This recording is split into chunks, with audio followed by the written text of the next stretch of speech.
ఈ ప్రభువుని స్తుతించండి అని ఆ స్వరం వినబడుతుంది. 6వ వచనం, అప్పుడు గొప్ప జన సమూహముల శబ్దము, విస్తారమైన జలముల శబ్దం, బలమైన ఉరుముల శబ్దం పోలిన యొక్క స్వరం, సర్వాధికారియు ప్రభువునగు మన దేవుడు ఏలుస్తున్నాడు, ఆయన్ని స్తుతించడే. గొప్ప స్వరం చూడండి, పరలోకంలో వినబడుతున్న స్వరం ఎలా ఉన్నది? ఆ స్వరం ఎలా ఉన్నది? గొప్ప జన సమూహపు శబ్దం, విస్తారమైన జలముల శబ్దం, బలమైన ఉరుముల శబ్దం. అంటే పరలోకములో వారందరూ కలిసి ప్రభువుని స్తుతిస్తూ ఉంటే అది ఎలా ఉన్నదో ఇక్కడ చెబుతున్నాడు. గొప్ప జన సమూహముల శబ్దం లాగా ఉన్నదట, విస్తార జల ప్రవాహముల ధ్వనిలాగా ఉన్నది అట, గొప్ప ఉరుముల శబ్దం లాగా ఉన్నదట. పరలోకమంతా ప్రభువుని స్తుతిస్తూ ఉంటే, పరలోకంలో 24 పెద్దలు, 4 జీవులు, కోటాను కోట్ల దేవదూతలు దేవుని సన్నిధిలో వారు ప్రభువుని స్తుతిస్తూ ఉంటే ఎలా ఉన్నది? విస్తార జలముల ధ్వనిలాగా ఉన్నది, విస్తార జల ప్రవాహముల ధ్వనిలాగా ఉన్నది, ఉరుముల ధ్వనిలాగా ఉన్నది. అంత ఆర్భాటముతో వారందరూ ప్రభువుని స్తుతిస్తూ ఉన్నారు. మా ఆదివారం నీవు ఎలా స్తుతిస్తూ ఉన్నావు? ప్రభువుని ఆరాధించడానికి ఎలా వస్తున్నావు? ఉసురుమంటూ వస్తున్నామా? ఏదో పోగొట్టుకున్నట్టు వస్తూ ఉన్నామా? వచ్చి మందిరంలో కూడా దిగాలు ముఖాలు ఉంటూ ఉన్నామా?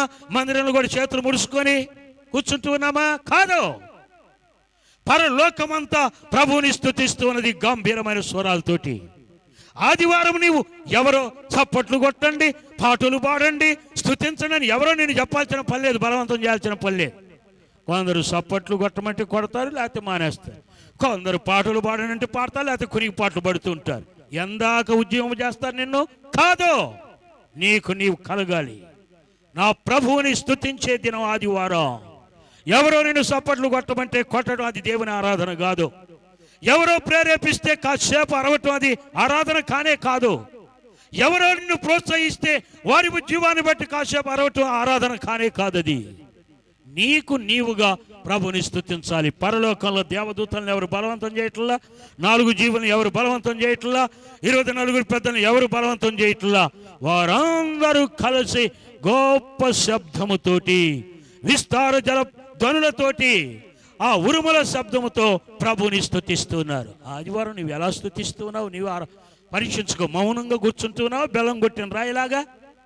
చేతులతో ఏమాత్రం సప్పట్లు కొట్టకుండా చేతులు ముడుచుకుంటూ ఉన్నావా? పాటలు పాడకుండా మూతి ముడుచుకుంటూ ఉన్నావా? లేకపోతే నిర్లక్ష్య వైఖరితోటి ఏం పట్టింది అన్నట్టుగా సోమరితనంతో ఉంటూ ఉన్నావా? ఇది ఆరాధన కాదు. ఇప్పుడు ప్రభుని స్తుతించకపోతే రేపు పరలోకంలో సిగ్గుపడతావు. ఇక్కడ స్తుతించడం నీకు రాకపోతే పరలోకంలో ఏడుపు గొట్టు ముఖంగా ఉండాల్సి వస్తుంది.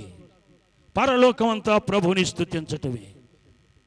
ఇది ప్రభు మనకు ట్రైనప్ చేస్తున్నాడు. అందుకే పాటలు పాడే సమయంలో పాటలు పాడి, సపట్లు కొట్టే సమయంలో సపట్లు కొట్టి, స్తుతులు చెల్లించే సమయంలో స్తుతులు చెల్లించి, ఎవరో నేను ప్రేరేపించాల్సిన పని లేదు. పొద్దుస్తమానం సపట్లు కొట్టండి, పాటలు పాడండి, ఉద్యోగంగా ఉండండి, లేకపోతే నోరెత్తి ఉద్యోగంగా అరవండి. ఎవరో ప్రేరేపిస్తే చేసే దేవునికి అవసరం లేదు.